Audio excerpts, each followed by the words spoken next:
I'd like to hear more of your questions or comments or thoughts or challenges if you've got any. So feel free to go ahead in the chat panel. Amy's got a point there. We bring people in for 2 days of onboarding, and at the moment I do some instructor-led training and some digital, but feel that it needs a revamp. Yeah, it's good to get out there and get some more good ideas. And as I said, Amy, if you use a portal like this, the vLearning Solutions portal, there's lots of intelligence in the back end. You can watch learner behavior, and that helps you inform. You know, we started to notice that people were loving TED Talks and videos, and that's probably our graduate audience. I don't know if that would be the same across different demographics or different industries, but certainly the audiences we're serving, they love the TED Talks and the videos, so we've been piling in a lot more of those. They love the apps. They love the downloadable apps. They at least give them a try. Whether or not they stick with them in the long term, at least they give them a go, and yeah, they're prepared to play with apps, particularly ones that are compatible with their mobile devices. So Melina's got another question there. Do you have any tips on how to use digital learning elements during instructor-led sessions? One of the things we did was those videos that they uploaded, we used those in different ways in induction days to get people to vote or compete on things or to get people to search. I'm not sure, other people might have some ideas to add to this. Feel free to add if you've got some ideas for Melina in the chat panel. There's a lot of apps that you can use face-to-face to set up activities.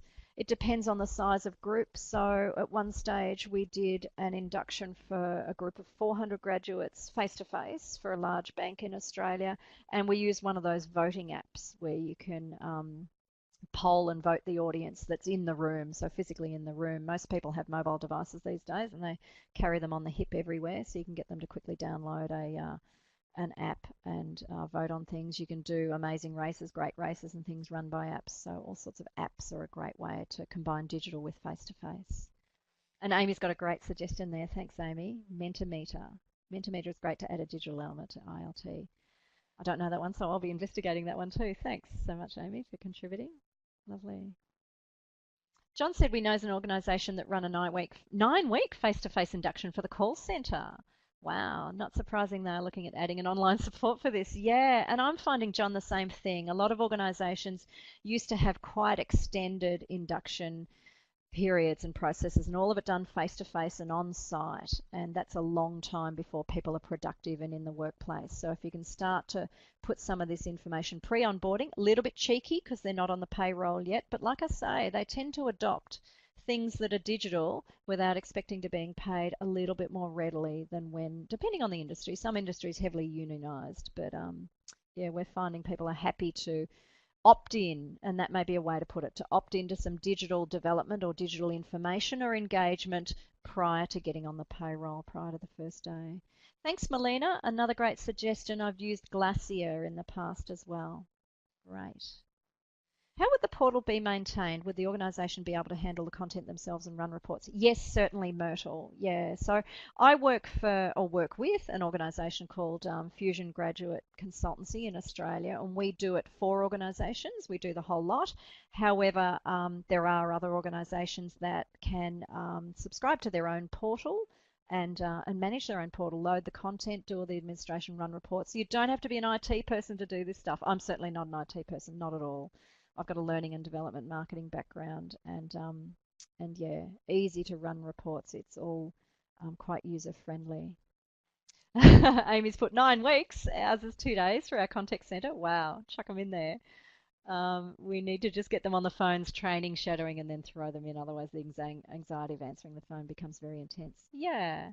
Still, it would be interesting in some contact centres that I've done some work for. It's interesting to support them with a portal as well because they are so much either on the phones or in contact, and certainly measured on their customer contact.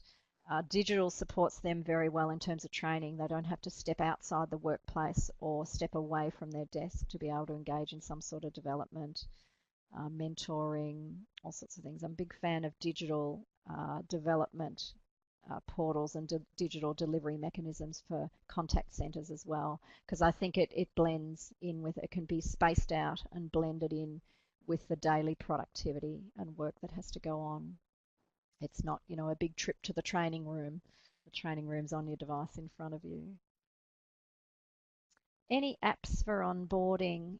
Yeah, in Australia we've got a good one called PageUp. There's a number of them that kind of bridge that gap between recruitment and marketing for recruitment and into onboarding. It's a matter of, I guess, drawing yourself a map of what apps are relevant and then being able to have a portal or a mechanism of some kind that holds them together. And that's what we've done with this portal is held together a lot of, or integrated, probably is a better word. We've integrated a lot of things together in the one place via a portal like this, which has multiple functionality and can connect to things, even the LMS, as we said. Mm. Yeah, John's got a good point too there about leadership community in an organisation. So leadership communities, particularly senior leaders, tend to travel a lot. They're mobile, they're out there.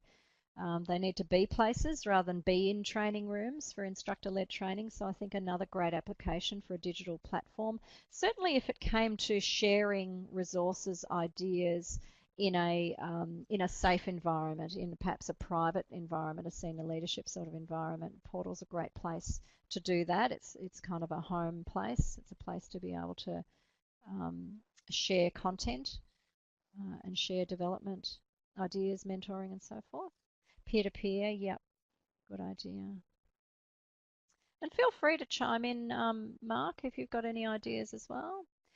Oh, Mike's got a question. Once they have been onboarded, when do you get them off the portal and using the LMS?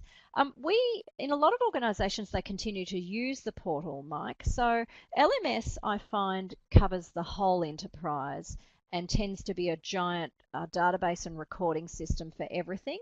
And a lot of organisations, LMSs, in my experience in this region, tend to be focused on compliance training. That's the big value add that LMSs have. The portal is more niche, it's more targeted, specific to the audience, and certainly more controllable by the part of the organisation that needs to look after this specific audience. So whether that audience be graduates or whether that audience is a particular business unit, a particular sales force, an on-the-road sales force is another example I've seen, where there's a particular part of the business needs to service them. And sometimes the LMS is so big and enterprise focused that it doesn't quite fit the niche. So being able to use a portal like this really gets down to the niche content. Brilliant, yeah.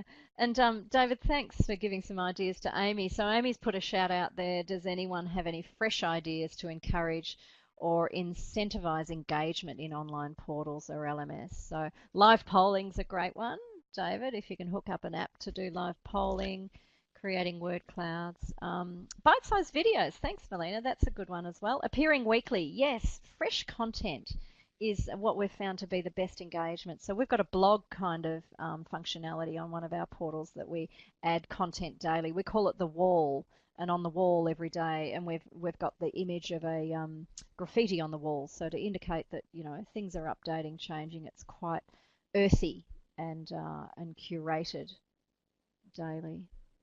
So yeah, that sort of stuff works.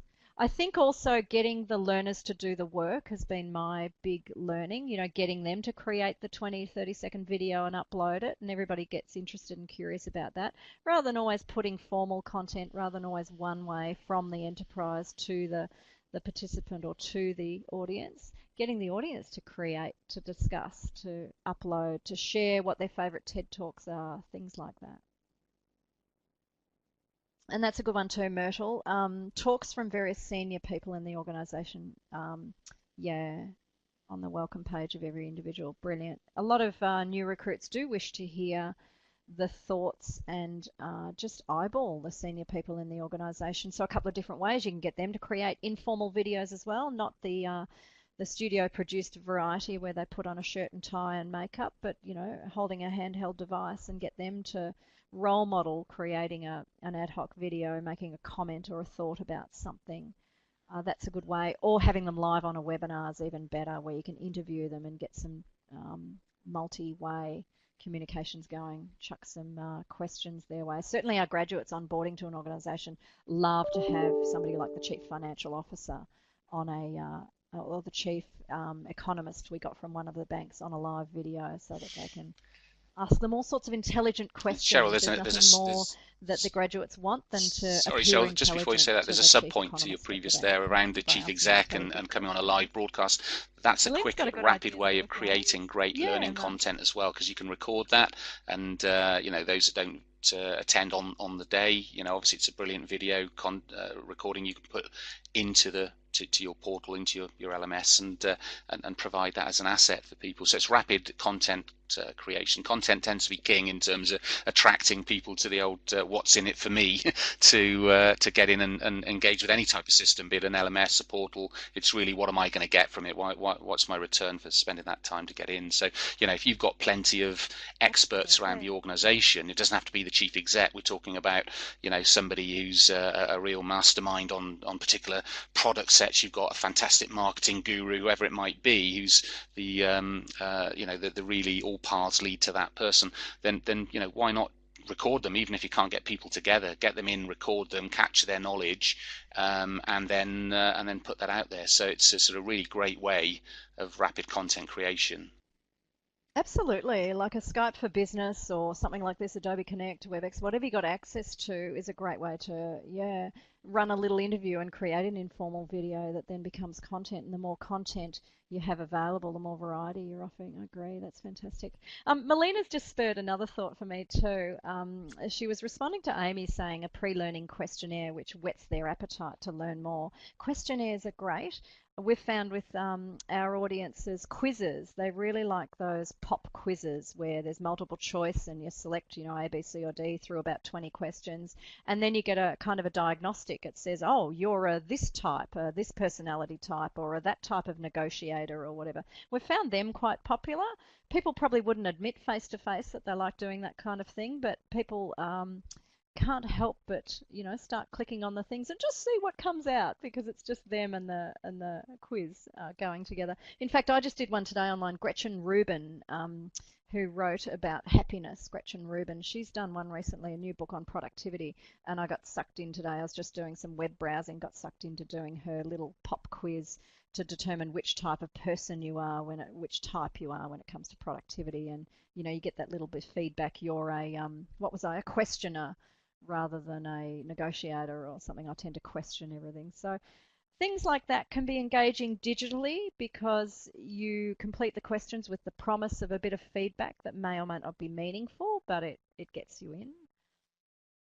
David's added there to the CEO of Serviced publishes a weekly update for their 24,000 employees weekly via Twitter. Yeah, Twitter's one hasn't been mentioned till now, David, but that can also be integrated. So a Twitter feed, a Yammer feed can be integrated into this portal that we're using as well. And we've done that for some clients where they've favoured those apps or those social ways of connecting. So yeah, great to mention Twitter and Yammer and some of those. They're quite prevalent and a lot of people use them for both personal and work purposes. So good if you can draw people into some organisational based discussions using a familiar app, an app that they know. Myrtle's got another one. Any tips and or tricks how to encourage engagement around evaluating courses, virtual or classroom? Uh, I think you're talking about evaluating, as in proving value. So learning dashboards and that kind of thing, Myrtle, think is what you're after. I tend to think measuring engagement is easier in the digital realm because you can measure clicks, you can measure views. There's a lot more activity you can measure virtually than you can necessarily face to face. Now that begs the question, how meaningful is that people have clicked or viewed? And there's a bit of work to be done there around interpreting what that means. But you can certainly run experiments very quickly in portals by uploading more or similar content and seeing what that does. Does that attract more views or clicks, or does it die? So it's very easy to run experiments on engagement on portals as well. It doesn't take a lot of time to set up. Amy's made a good point there. Workplace by Facebook is really engages the millennials and older generations. Yeah, some of these familiar apps, if you can hook those in, you don't need to recreate everything necessarily. You can hook in some familiar things to your portal that you're constructing. So you don't have to always be the author or the originator to be able to integrate. And that's what I like about the vLearning Solutions portal as well. It integrates with a lot of things, so you don't always have to be building the wheel yourself. Fitzpatrick model for evaluation, yes. Or I like, Melina, I like success case, Robert Brinkerhoff success case for evaluation. And that was for Myrtle. Yeah, thanks, Melina. Great. So yeah, if anybody's interested in evaluation, success case by Robert Brinkerhoff. Essentially, he looks at any program, whether it be face-to-face or digital. He looks at either ends of the spectrum. Who were the successful, very successful learners, and what are the factors that contributed to that? So through a series of either questionnaires or focus groups, you can dig into what, that group at the top end. At the bottom end, you look at who were the very unsuccessful learners or dropouts in a program and start to understand the factors of how or why that occurred. So you look at both ends, extreme ends, and from that you start to try and build out the middle. You start to say, all right, what do we need to do to enhance the success factors of a program and to eliminate the unsuccessful factors that led to the unsuccessful or dropouts? Robert Brinkerhoff, I love his work. Yeah, I'll pop it in the chat panel, Melina, and certainly have a look. Let me just type that in. Please feel free to keep putting any questions in you might have for Cheryl. Just to clarify that the recording and the slides for the session we can make available and post up onto the portal for you, so you'll be able to access that. There is a discussion area. We'll add another discussion in there to really capture from you any other aspects of L&D challenges, skills gap, capabilities that you'd like us to focus on in future expert practitioner briefings. So by all means, either if you've got an immediate answer to that, please feed us in the chat panel with your thoughts. Otherwise, we can capture those through the portal. Okay, thanks very much for your time today. I'd like to thank Cheryl so much for staying up at this late hour in Australia and sharing your insights with us, Cheryl. Really appreciate that. Really exciting things that you're doing, and we're looking forward to continually evolving that onboarding approach with you, and maybe we can share further exciting developments of that with the community down the line.